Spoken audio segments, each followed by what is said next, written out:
Hi, good evening, good morning, good afternoon, wherever you are. This is my first time doing a webinar, so you'll excuse me as I learn the methodology. My name is Billy Cobbett. I am not a professor or an academic, but thank you for the promotion that a number of you have given me. I'm the director of the Cities Alliance, based in Brussels, where I am now, and from where I'm talking to you. And I will be delighted to exchange with you over the next hour over the general issues of urbanization, poverty reduction, management of cities, and the whole range of associated issues. I'm going to start off with a question or two that have been sent to me just to get the conversation going. So to Alain, who I'm not sure where he is, his first question is, for me, a very pertinent one, which is whether the whole challenge of sustainable cities and how to respond to them is the way of bringing back a comprehensive approach to development. And I think this is not only a great question, but a very leading question. And that is that I would posit the view that not only sectoral approaches, but also the main currency of development assistance, which is by and large not only sectoral, but often very, very short term, makes it extremely difficult to provide assistance to cities in this manner. If you are the mayor of a city, small, medium, or large, you don't manage a bunch of sectors. The bunch of sectors add up to the city, but they all need to be managed pretty much simultaneously. And this is a big difference from, for example, national or regional government. And so it is essential, and I think the Sustainable Cities Framework does provide that opportunity, not only for multi-sectoral programmatic approaches, but also the real challenge is you can only achieve that with medium to long-term approaches to development. And so sectoral approaches that are short-term, by which I mean 18 to 24 months to 36 months, are by and large very inappropriate for helping a mayor and his or her team to rethink their city, which is really what needs to happen. The case that I would make forward, therefore, is long-term citywide approaches, which means rethinking the city. And the challenge to the mayor is often, and to his or her political party, is also to overcome the short-term cycle, the political cycle of mayoral elections and changes over. So in broad terms, what the question Alain asks is one that I would very much support and say, yes, thinking about the entire city and all citizens at the same time is one of the first challenges of approaching sustainable cities.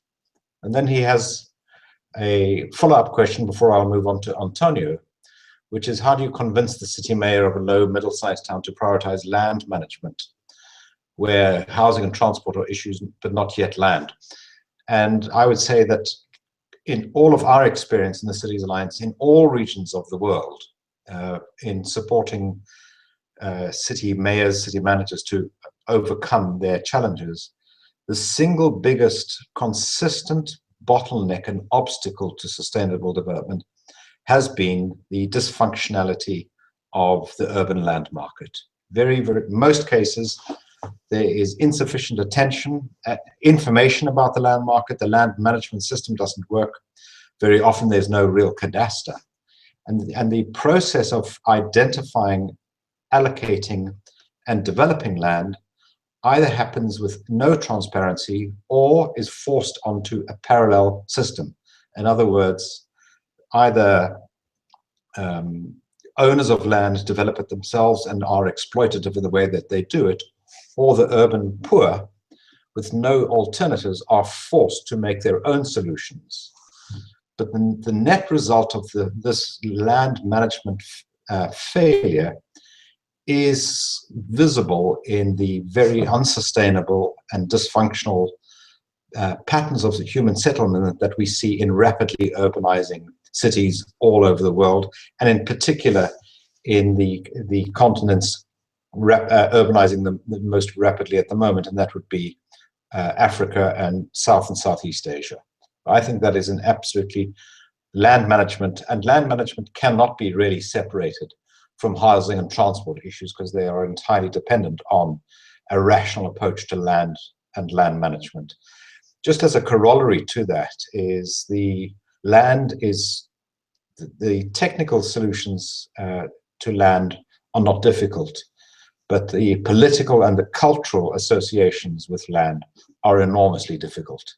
And it is often that, a combination of history, of traditional forms of land tenure, of the different approaches between social and individual approaches to land, all of these tie up into obstacles for the city.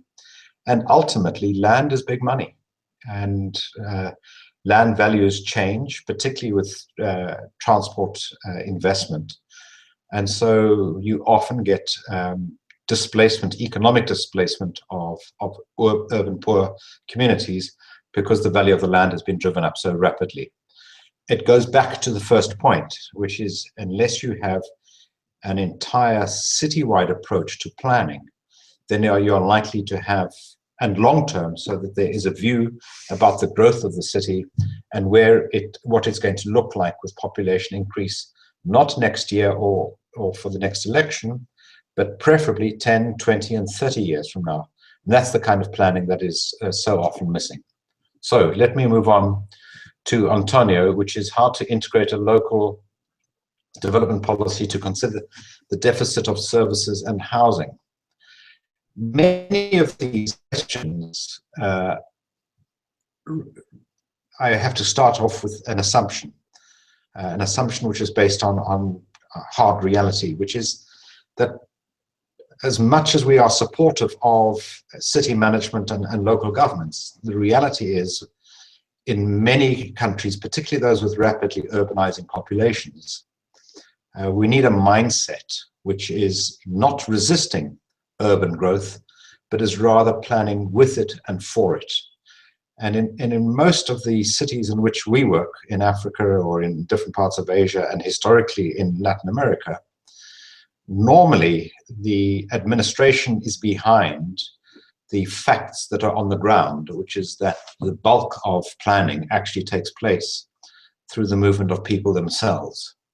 And so a local development policy, first and foremost, in considering the deficit of services and housing, has to confront this reality, which is that the overwhelming growth of cities today is informal in nature. That's the default position. And rather than fighting it, we would suggest that local governments should accept that and work with that as a reality, and make that the starting point of their policy response. And there are a whole range of different approaches. Specifically, let us take the case of housing. Almost every housing policy I have looked at, be it local or national level, is normally very unrealistic about which percentage of the population it is going to reach, or more challengingly, being able to be clear about when the entire housing backlog will be dealt with. To put it another way, the overwhelming majority of housing stock in the world today is built by the urban poor themselves. But normally, this occurs despite the actions of the local government, rather than with the support of the local government. And that's the change that I would be advocating for in addressing, that's the local development policy, which for me would be priority on service and housing, in the absence of there being a formal response. And I'm not saying formal provision, I'm just saying a formal response that recognizes people's need for access to land, to services, and to a citizenship, an urban citizenship. In the absence of that provision, the reality is, by forcing people to make their own provision for services, be it access to land, access to water, energy, whatever, the consequence is that the local government allows the emergence of what amounts to a parallel market to emerge, and which, in its worst instance, can lead to parallel governments, where you basically have different authorities, unofficial, running different parts of the city, which I have seen in Africa, I've seen this in Latin America. And I think this is one of the greatest threats to, as a consequence, to sustainable cities and a hope for real long-term development. Alain now moves on to the new urban agenda. Will it change for urban professionals in terms of practices and competence? Are urban professionals going to have a more leading role? Let me answer this in a couple of ways. One is, I think, generally speaking, over the last 4 or 5 years, we've seen internationally a definite increase in attention to the role of cities, and consequently, I would argue, that does beg the question about the management of the cities and the staffing of those cities. And I know that's not the only role for urban professionals, but not by a long way. So there are a number of questions that derive from that. The first is asking to what extent working at a local level generally, and in particular, I would say, working as professionals for local government and local governance, this is not a preferred choice for professionals in terms of a career. If we are going to, we collectively, make a success, not out of megacities, but out of the hundreds of small and medium-sized cities, which is where the bulk of urban growth is taking place, then I believe we need a radical transformation, both of the image of local government, and that means in relationship to national government, where local government is often viewed as an inferior form of government, a second choice. But we also need a complete different approach to local government itself in terms of the terms and conditions. So what I would be calling for is an approach that actually addresses the final question, which is how do we turn local government into a preferred career option for professionals? This is a very different question to the one that I normally hear.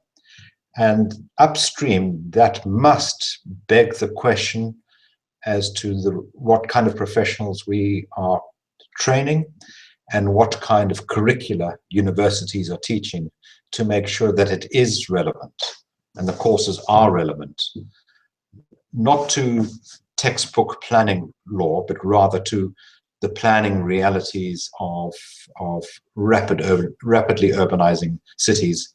Those cities which are doubling in size in 15 or 20 years, there are no textbooks for how to run those cities.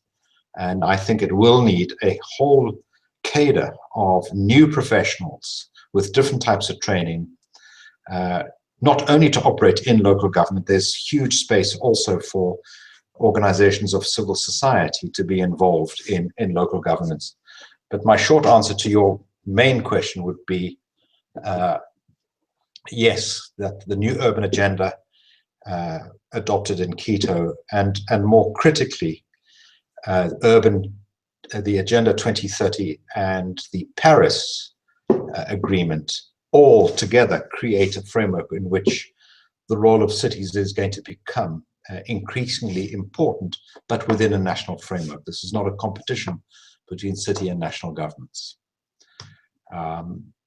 Question 5, Ifeanyi, how do we optimally upgrade a slum solely driven by the poor without adequate policies by the government? Can only architectural design resolve it? And this is a difficult question. I would say that it is very difficult. We want to avoid, I would make this proposition, we want to avoid the situation where slum dwellers are left to their own devices to upgrade their own slums, because it means two things. One, that weakens the chances of them being integrated more fully into the city. And secondly, it means that we accept that local government has no role, local and national governments have no role in participating and supporting slum upgrading. I would say that's the central challenge, which is to change that mindset and optimalize the role of three groups of players. The first and foremost, as you suggest, are the slum dwellers themselves. The second is the public authorities, be they local, regional, and national, and I believe all have a role to play. And the third is different forms of the private sector, which can certainly include the formal private sector, but would more critically recognize the fact that in many slum communities, there is within there an informal private sector that is extremely active. And it would go back to my point about the majority of housing stock being built by the urban poor themselves. So I would really argue that if we, I certainly, and I'm not suggesting that you're suggesting this, that you, as you said, well, you are suggesting that in many cases, slum dwellers are left to look after themselves despite their local government. This is a fact. That is the fact that I believe we need to challenge purely on the basis of long-term sustainability as well as social equity and justice.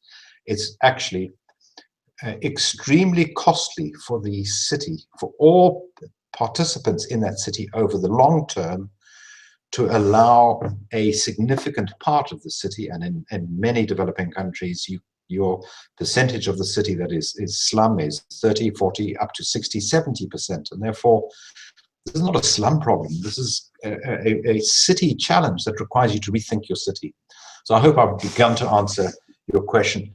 Architectural design, I think, is in this market, I think there is a role for it, but it's practically less likely to be a major factor, rather than the real challenge to think about the long term is to get your layout correct and your urban design correct. And in the best instances that we know about, and this is very difficult for some local governments to accept, it's to challenge any, let us say it's the mayor of a small city, to try and anticipate now in 2016 what the population of that small or medium or secondary city will be, not next year, but 20 or 30 years from now.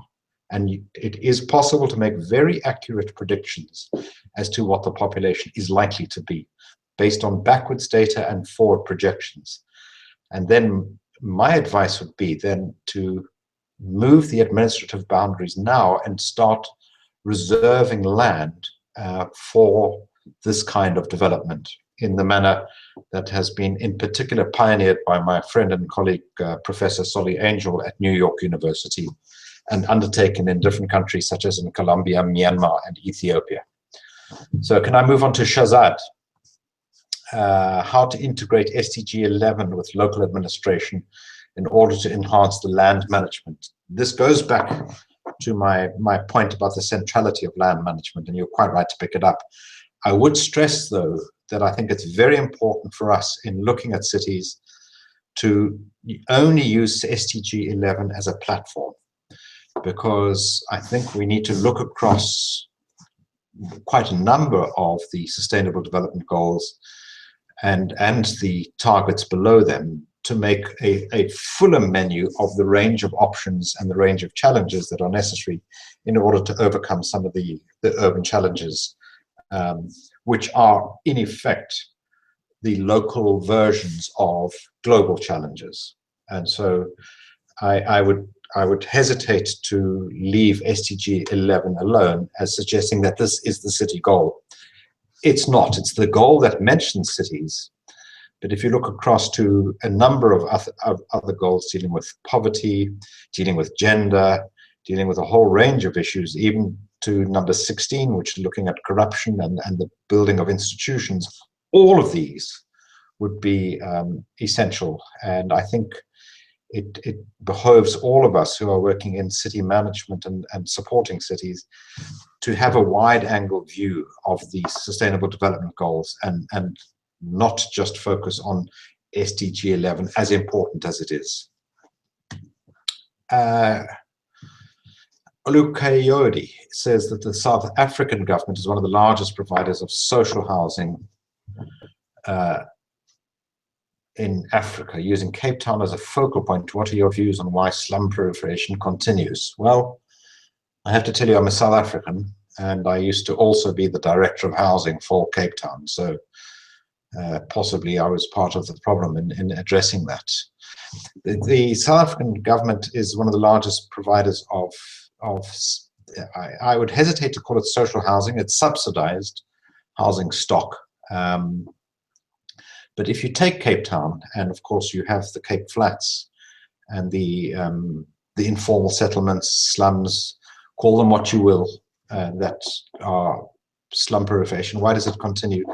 I would say there are a number of reasons. The most obvious is that at no stage has the government managed to get to the level of production significantly high that the overall backlog begins to go down. So often we see a lot of increased numbers from rural to urban migration. That's not the main driver in most informal settlements. It's normally natural population growth. But until you systematically address the dysfunctionality of the land market, which is very visible in Cape Town, which is, like all South African cities, got a very segregated past, so that you still have a very visible physical manifestation of apartheid and where people live. Service provision and the recognition of people's rights to the city, all of which were major topics for discussion in the new urban agenda. Until you have a different model, which is based on integrating that population into the greater metropolitan area, be it Cape Town or any other city, then we will continue to see the proliferation of low-income settlements without adequate investment. And so, as important as the subsidy is in South Africa, it has not been very successful in generating and leveraging other resources, be it land, be it the savings of the slum or the informal settlement dweller themselves, and be it private sector. So we have a very limited amount of public sector finance circulating around the social housing market in South Africa, but it is not leveraging the kind of other investment that would be necessary to transform those very large settlements more rapidly over time. I'm convinced that they will continue to improve as people invest in their own housing stock and livelihoods. But it's true to say that after over 2 decades of housing development in South Africa, one would expect the progress to be more rapid. Although the numbers of housing units provided for in South Africa under that scheme, as well as the rollout of services such as water and energy, are not to be discounted. They are very significant indeed, but not enough has been done to change the spatial formation and therefore the long-term efficacy of South African cities. Arnav asks under question number 8, how can cities be better prepared to receive migration populations, and can there be better policies for them? That is a great question, and the answer is, can there be better policies for them? Absolutely. And this is a question that is universal in its nature. It's not just an urbanizing country question. Firstly, it's very important to say that obviously getting the information about the demographics correct is incredibly important. In many countries in which we work, such as many in sub-Saharan Africa, there's often an assumption that the bulk of population growth is because of rural to urban migration. But across Africa as a whole, approximately 2/3 of urban population increase is natural population increase within the cities themselves. And so it's very important that all public sector managers, mayors, and the others have the right information and analysis so that their policies can respond to the realities as they are and not as they imagine them. Secondly, we have a long tradition in Latin America, in Africa, also now in Europe, of somehow trying to prevent migration. And to really prevent migration, one, you've got to overcome the rational choice that human beings make, which is to always try to seek to better themselves and their next generation. And whether people leave where they're leaving because of unbearable conditions of poverty, war, or climate, a whole range of reasons, and or move to the city, they will also always do so either because it provides immediate relief from whatever it was that they're leaving, but more importantly, they will almost invariably do so in the belief that this is in the long-term interests of themselves. In other words, they make a rational choice. And the failure of many local and national governments has been to anticipate, prepare for, and make provision for this rural to urban migration where it is happening. And so I have asked this of so many mayors, which is, why do you not prepare? Precisely the question you're asking, why do you not prepare for an urbanization that you can predict and plan for? And the answer is generally, well, if we make services available, people will come. To which the response is, well, you're not making services available. People are coming anyway. And now the consequence is what we see, which is extremely inefficient, badly planned cities that are growing in an unsustainable manner, and where we come back to the question of the land market again. People are forced to live on the most marginal land because there is no long-term provision for thinking about A, where people need to be settled, and B, that if you get your policies right, which is really where we should be focusing, the poor that move into those settlements will not always be poor. And there is very little thinking about how change happens in cities. But just as call it a slum dweller, will want to transform his slum into, over time, a home, so that shack settlement or slum settlement will eventually become a suburb of a growing city. So the poor, the trick is, and this is easier to say than it is to achieve, is how to put in place policies that support the poor to work with the rest of that city to help themselves and that city out of poverty. So we've got to change the mindset of assuming that the poor will always be poor there, and therefore that's the kind of policy you approach. And I remember once making a challenge to an audience in the Philippines and asked them to think about the slum population, which they were talking about, as the middle class in waiting, without in any way being ideological, just asking them to try and think differently about the prospects over 10 or 20 or 30 years of those very people. And the last point is to make, and it is a point that has been made very many times, in most societies, it is generally, not always, but generally the case that migrant populations are amongst the most entrepreneurial, hardworking, and consistent in their behavior in the new cities. And so they make a net contribution to the growth of most cities, whereas the policy response is normally to treat them as a net drain on that society. And the facts speak differently. The facts will show that cities that are driven by migration often do better than those that are not. And in one speech that I used to quote time and time again, I used to quote Mayor Bloomberg of New York, who used almost exactly that example to make the case as to why a city like New York continues to reinvent itself and to be innovative and entrepreneurial. And he placed a lot of the rationale for that because of the continued migration of new, hungry people by hungry, I mean in terms of ambition, into New York.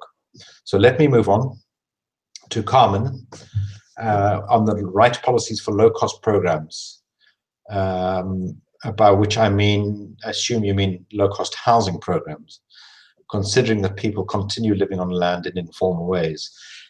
I think I've touched around this, and that is that the living on the land in informal ways is a consequence of the failure many times of the land market and the public authorities to actually formally provide for the urban poor themselves, urban and urbanizing poor. So I would come time and time again, and happy to do so, to say again that the dysfunctional urban land markets still remain the single most consistent obstacle to long-term sustainable development in most of the cities in which we're talking about. So for me, the right policy would be first and foremost for the mayor and the public authorities to look at their city in its entirety, one, and not look at it as a selection of projects or different suburbs, but never look at the entirety. Secondly, to look at the city with a long-term view and not just in the short term. And the third is to plan for and provide for growth.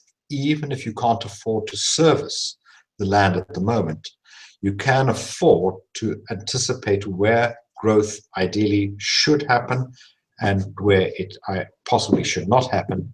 And then most local authorities have a range of instruments at their disposal to make some areas more attractive and accessible, and others more expensive and inaccessible. But again, on the condition that this is done for the entire city and the interests of the entire city. Unfortunately, it still remains a truism that despite what the mayor's speeches may say or what the local authority may wish you to believe, when you measure the actual policies of most local governments, you'll find out that most of their policies, whether by design or omission, end up being anti-poor in their results. And it's getting that mindset to change is going to be absolutely essential if we are going to rethink the cities that are growing now and are going to continue to grow for the next few decades, and where the bulk of the urban population, the new urban population, is going to be settling. Shazad asks, many developing countries have inadequate management systems working with less technical experts. Is there any connection between participatory planning and land management? Absolutely.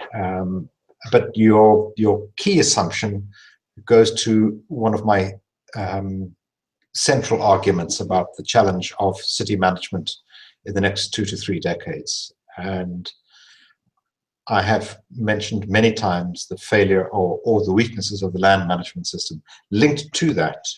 So that's the biggest policy failure, but the biggest structural challenge facing most local governments is, I believe, an absolute shortage of skills, expertise, and personnel necessary to run those local governments. So we in the urban development community have been very astute in the last few years at putting forward the case for what became SDG 11 and the importance of cities in the Paris agenda. And we go around saying things like cities are the drivers of economic growth and cities can solve the climate problems, etc. But the reality is, without a cadre of professionals and committed politicians in every city and in most city or every city, I don't believe that we are actually going to achieve the promise that we hold out for cities. So while I am one of the guilty parties in putting forward a much greater focus on city management and the role of cities, in reality, I know from our own research, which we undertook earlier this year, for example, in 4 African countries, that the human resource deficits and the capacity needed is very, very real indeed. And we will need to think about a combination of short-term responses and long-term planning for this. And in my mind, participatory planning is absolutely essential, because it sounds fancy in the way that sometimes we practitioners have talked about it, but it's little more than making sure that the communities about whom you are proposing to make improvements are consulted, but more than that, they are actively involved, and if ideally would lead the way. And this is as true in middle income parts of the city as it is in low income. So I don't think, I was always struck by a conversation when I was in New York City and listening to the Commissioner for Planning describe a process of consultation and very real participation. This was high-end Manhattan, but she had no chance of making the changes that were being discussed and proposed by the local authority, by the New York City authority, without the active participation of those residents. And so I don't think we should allow the concept of participatory planning to be boxed in just for the urban poor. And I'm not suggesting that's what but I've heard that implied many, many times. Musa Mikey, apologies if I get the name badly pronounced. What is the role of local resources in the construction of viable housing? I think the answer is in your question, which is that where local resources, be they materials or labor, they should be the first priority, both in terms of vernacular, using local skills, traditional skills, and local resources. I think that is essential. Again, there are housing delivery models where you can combine the provision of materials with technical support and help to make a housing delivery program sustainable in the long term. So I think your question is very much on the money, and that is how. But let me just make this point, which is it's vital to underscore the fact that not only is most housing today built by the urban poor themselves, I can't see that there's any realistic alternative to that in the short to medium term. And instead of fighting against it and connecting with your question about local resources, it should actually form the core of sensible housing policy. And so, because of the poverty of most of the people that need housing, and because of the poverty in many cases of the very city that they live in, this double poverty means that by definition, people will improve their housing stock as and when their conditions allow. And this is common across all tiers of a housing market. This is just breaking down into its most simplistic form the concept of incremental housing, and that is you improve over time as and when you can afford. If we had housing policies that were based on that and provided maximum support to those people who made that contribution to their own housing, and I've seen stunning examples of this operating at scale in countries like Thailand, where the CODI and the Ban Mang Kong program has had a huge impact on housing delivery. This changes the face of the debate around housing delivery and its contribution to urban poverty reduction. So this may link to Alain's question, what are the options other than subsidies and public-private partnerships for providing adequate and affordable housing? Again, I would repeat my point, not as the only solution, but for the bulk of the population that need to be housed, I would say that direct support at the local level through the provision of building material supplies, sometimes on credit, the provision of technical support, but above all else, an environment and a climate where you first and foremost provided the poor with access to land, which is well located for the long-term interests, both of the poor who hope not to be poor in the long term, but of the city itself. And so often we see short-term decision-making, which says we put the urban poor on the cheapest land we can find now, and cheapest either means the most distant from the city center or the most dangerous land. And of course, that cannot ever be the basis for sensible citywide planning. And again, it is just arguing for a different mindset in approaching these challenges of urban poverty reduction and housing production. Subsidies are, wherever possible, necessary. Historically, we see in most housing policies that subsidies are either aimed at or captured by not the poor, but by the middle classes, which is a great skill that they have. The biggest housing subsidies in the world today don't go to the poor, they do go to the middle class, often in the form of mortgage tax breaks and the like. And so it is very, very difficult to make sure. One of the big policy challenges for anyone in housing policy is to make sure that if there are subsidies, that they reach the right target and the right population. But if you look across, for example, sub-Saharan Africa, most housing stock of the kind that we see in informal settlements obviously is supported by, more often than not, no subsidy whatsoever. On the contrary, and here comes one of the policy issues that is inadequately addressed by too many governments. In most of the cities in which we've worked, you can be sure that for the same unit of consumption, whether it's a square meter of land or a liter of water or a kilowatt hour of energy or access to sanitation, the unit cost will be higher for the urban poor than for the middle or upper classes in the same city.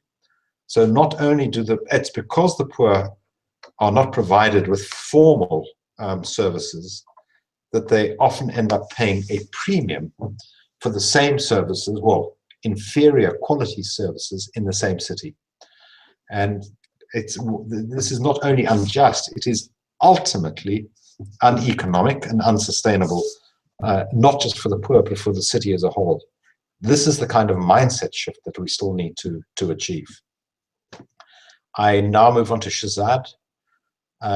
What role can urban informatics play as a tool for enhancing urban management, especially land management? This is not my speciality in terms of the informatics, but I can say that if I look at most rapidly urbanizing cities, besides the land market, to which I've already referred, in many, if not in most cases, there is an absolute lack of usable data that can inform the city management, be it the mayor or otherwise, about his or her city. Or to put it quite differently, we're asking mayors and managers to continue managing their cities, often without the necessary data.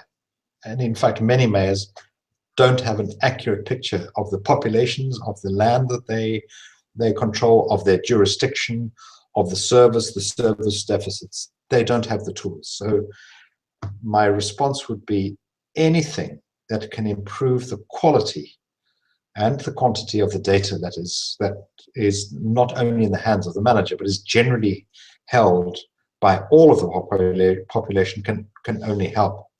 In our own experience, we have supported a work program, a campaign undertaken by two of the members of the Cities Alliance, Slum Dwellers International and the United Cities and Local Governments of Africa. And this is a campaign called Know Your City, in terms of which the local authority and the slum communities together generate, through their own mechanisms, new information about the population, their needs, their backlogs.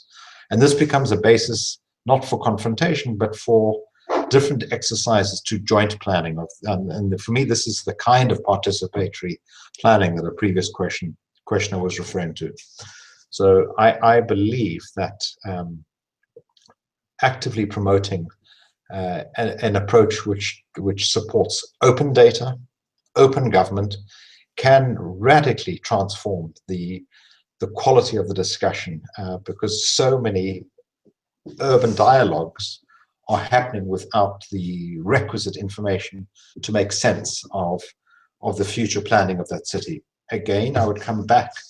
It would just not only be the data for the current city population, but if your city is going to be growing for the next 3 to 4 decades, it is essential that both the mayor and the population anticipate this now and begin planning for it. And this is one of the great failures that we saw in the whole urbanization process in Latin America and the Caribbean, where urbanization was resisted while it was happening.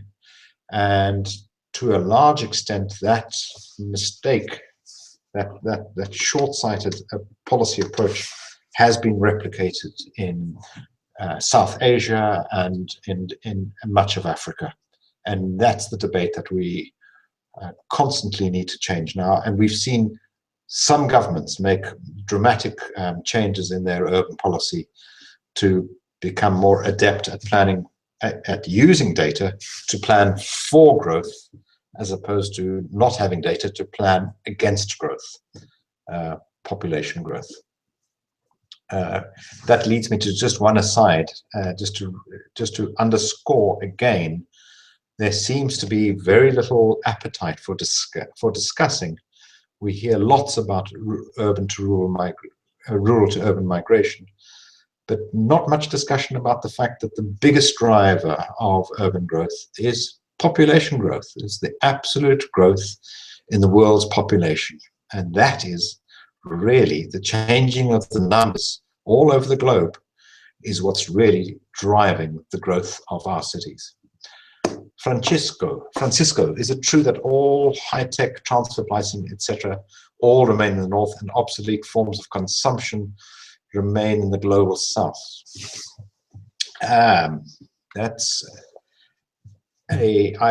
So is it true? I'd say no. What you say is not true, because obsolete forms of consumption remain in the global south. I would say that the cities are going to be, and this is trying to make universal sense out of the agenda. If I look at the existential crisis that is posed possibly by climate change, then I can come down to a number of essential challenges that we as society have to face. One is the growing inequality in the nature of the way in which we are growing. And this would lead, quite simplistically, to 2 changes that need to happen and which will be mostly visible at the city level. Changes in production, in the way in which we produce almost everything, and changes in the way in which we consume. And I, for one, believe that we haven't begun to understand the extent of the changes which we are going to have to achieve at individual, household, community, and city level in order to make our collective future more sustainable. I don't think the dichotomy that you suggest, which posits a north-south divide, is accurate. I think many of the forms of consumption in the global north need to be made obsolete if we are to achieve the kind of development that we're talking about. So, but it's an interesting question and a huge debate that will continue. So, number 15 is a nameless question, is how can informal be formalized? Is that out, Francisco? You could give examples of when it has worked in the global south. Bangladesh for CC, I'm not sure. I'm not sure what that question is. The global south technology gap. I have to be honest with you, Francisco, this is not my skill, and I don't want to try and answer questions that would have me waffling and wasting your time. So I apologize for that. I've tried to answer your question of the previous one as best I could. But can I just come to this last question, which is how can the informal be formalized? And I've got two responses to that. One is, there is a theory of change that suggests that by a range of new policies, an enabling environment, the land market, everything I've spoken about, it is a gradual process which a supportive enabling environment allows it to be achieved. In many ways, though, and I have often made speeches calling for the illegal to be made legal and the informal to be allowed to become formal. I've also had it counted to me that the immediate priority is in the informal economy, is just to improve resources going into that informal economy, to improve access to the essential services, and worrying less about the informality or the formality. I think these are all variations on the theme of the same question, but I have no doubt in my own mind that the growth of cities all over the world does beg the question that you ask, which is how are we going to support a process through which the unwelcome are welcomed, is maybe where I would start, where the unplanned for are increasingly incorporated into the planning, where the city is looked at in its totality, and where an urban citizenship is seen to be universal. So that takes me towards the kind of language that was danced around to some extent in the New Urban Agenda, which is on the right to the city.